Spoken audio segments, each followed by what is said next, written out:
Chapter 28 is about the reproductive system. Now, this is the chapter that's always at the end of the textbook, and I feel like always gets pushed off, right? Like, oh no, we got behind, and here we are at the end of the year and we don't cover it. We're here, we made it, right? So the reproductive system.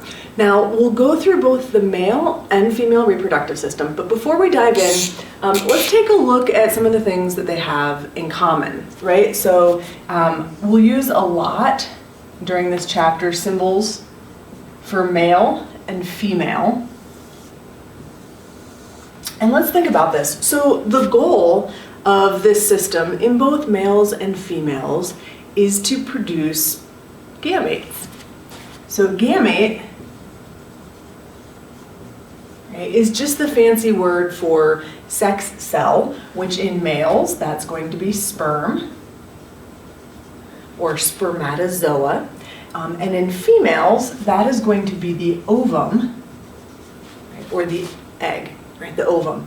It is released actually as an immature cell called an oocyte, but we'll get there, right? So the sperm and the egg are being produced. Now, gametes then are produced in an organ that we refer to as a gonad.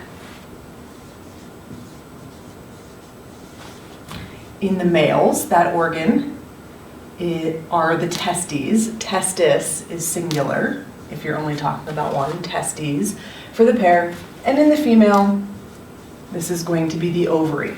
So this is my public service announcing to you that females do in fact have gonads, right? Guys have tried to steal that word.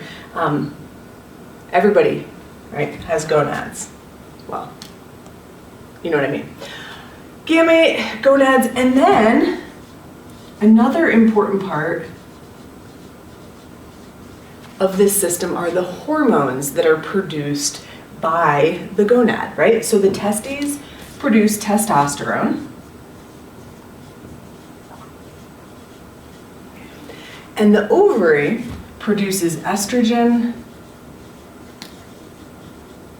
and progesterone. Which hormone is being produced in large quantities at different parts of the female reproductive cycle is quite complex, and we will get there in a little bit, right? But for now, notice, again, we're trying to make sex cells. There is an organ dedicated to that, and that organ also has an important endocrine function.